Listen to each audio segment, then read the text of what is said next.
Welcome to Bond and Bondage Helpline, where we untangle human emotions. No safe word required. I'm Stella Black. Hit the like and subscribe buttons for your weekly glimpse behind the curtain of human behavior. Begin with the observable pattern. Men of all ages, adolescents to retirees, presenting not with physical decline, but with an absence of orientation to real interpersonal intimacy. They function in society, they answer emails, they know how to order takeout, but relationally, they are as emotionally lucid as a dial tone. The case study begins with adolescent exposure. Median age of first contact with online pornography, 11. By 13, habitual use. By 15, patterning of arousal becomes fixed, often around scenarios with no analog in lived reality. Step relations, coercion fantasies, cartoon anthropomorphism, public humiliation, and algorithmically induced novelty escalation. What's happening neurologically? Chronic overexposure to high-valence sexual stimuli results in dysregulation of the mesolimbic dopamine system. The nucleus accumbens, primary seat of pleasure valuation, receives more stimulation in one afternoon of porn scrolling than previous generations received in a decade.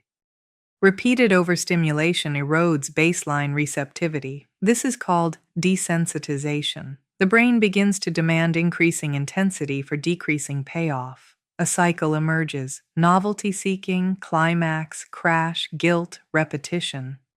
This is not sexual exploration, it is maladaptive conditioning at a neurochemical level. The effects are subtle at first. Reduced interest in real romantic prospects. Poor eye contact, decreased ability to tolerate boredom. These are not developmental quirks. They are the downstream effects of a reward system hijacked by infinite novelty. Emotionally, these subjects begin to flatten. Joy is reduced to anticipation. Connection is replaced by consumption. Desire loses narrative structure. It becomes looped stimulus response. Clinical parallels can be drawn to behavioral addictions, gambling, gaming, binge eating, compulsive behavior in pursuit of neurochemical equilibrium. Adolescents rarely report distress. Instead, they report low motivation, difficulty focusing, or social anxiety. Underneath is a system overstimulated and undersocialized. Move forward 10 years, the 20-something male, often single, often isolated. Not incapable of attraction, but incapable of sustained arousal within real human contexts. Sexual fantasy is tethered not to connection, but to a highlight reel of digital excess. Many report erectile dysfunction during partnered intimacy, despite functioning perfectly alone. This is called porn-induced ED or PIED. It is not caused by anxiety, it is caused by neurological miscalibration. The body recognizes touch. The brain is still searching for pixels. Now consider the effective impact. Porn, in this context, serves not as a pleasure source but as affect regulation. Users do not watch out of desire. They watch to suppress boredom, anxiety, or depressive inertia. This is not arousal. It is sedation disguised as stimulation. Subjects often don't fantasize anymore. Imagination atrophies. Instead, they scroll and scroll. The scroll becomes its own reward loop. Orgasm is incidental. The true addiction is to novelty and anticipation, not climax. This mimics compulsive behavior patterns seen in ADHD and obsessive-compulsive spectrum disorders. Men in this state begin to feel chronically numb. Life loses color. Real relationships feel too slow, too unpredictable, too emotionally demanding.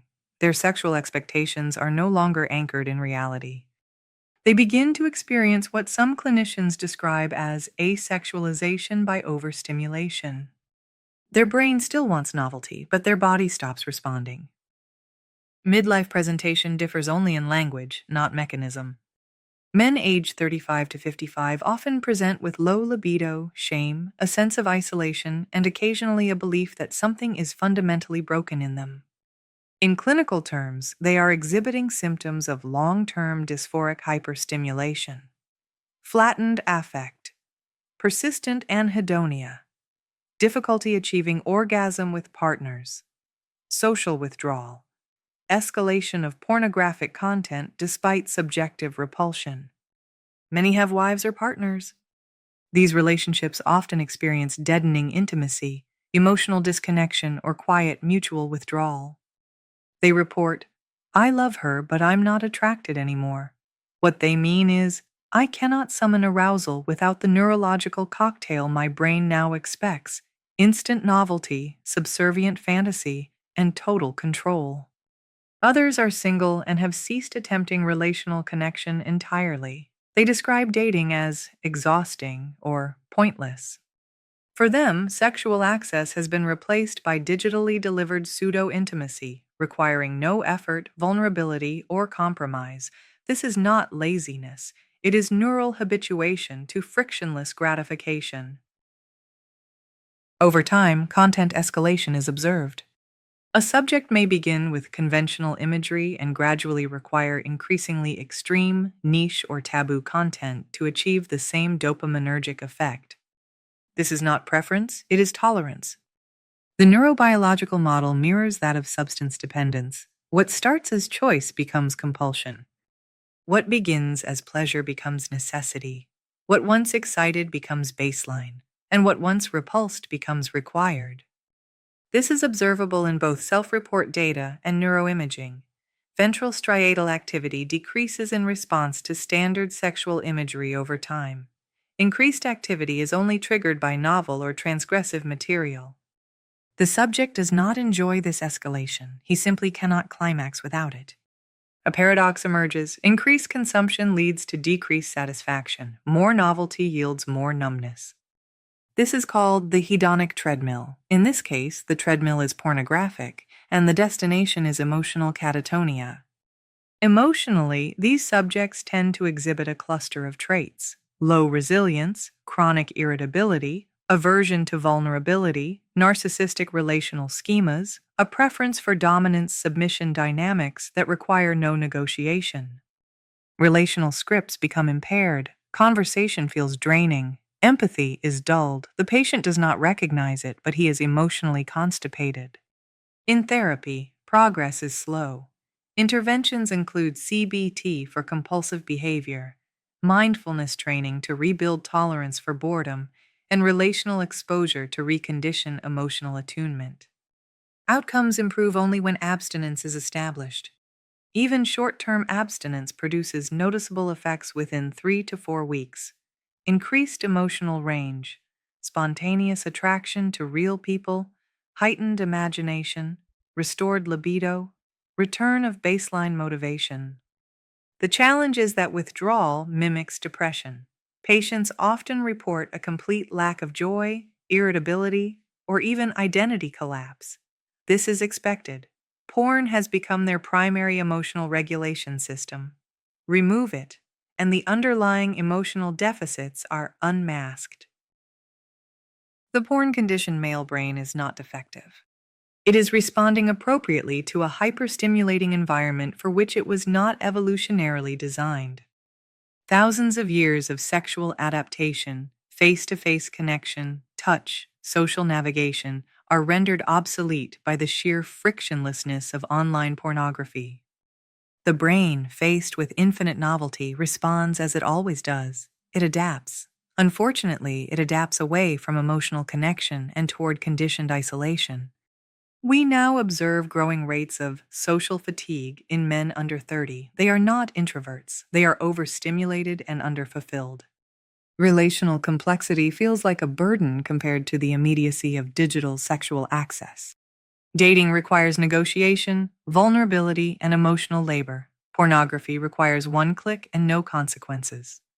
This is not preference, it is conditioning. Culturally, the impact is sweeping.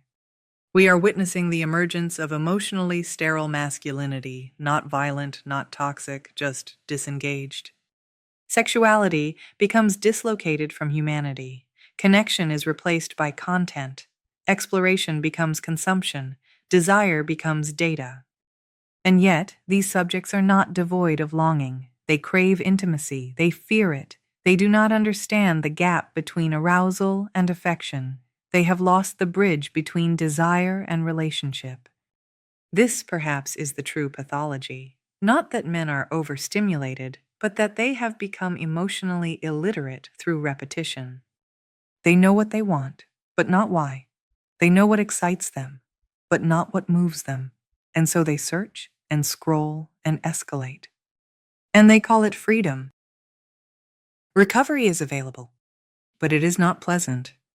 It involves dismantling the reward loop and rebuilding arousal around reality, not fantasy. That means abstaining from digital sexual stimuli, relearning emotional vulnerability, tolerating discomfort, reconnecting with boredom. The early stages of recovery are marked by dysphoria. Subjects may report hopelessness, identity confusion, or spiritual malaise. Therapeutic work focuses on rebuilding meaning, developing emotional language, and fostering relational empathy. In time, the brain recalibrates, pleasure returns, desire reorients. But it is slower. It is quieter, and it does not arrive on demand. It must be earned. The pornographically conditioned male is not immoral. He is not weak. He is simply entrained, neurologically rewired by a stimulus far more potent than anything his ancestors encountered. This is not a personal failing. It is an environmental crisis. But it can be addressed through discipline, through therapy, through the slow rediscovery of what it means to want something real.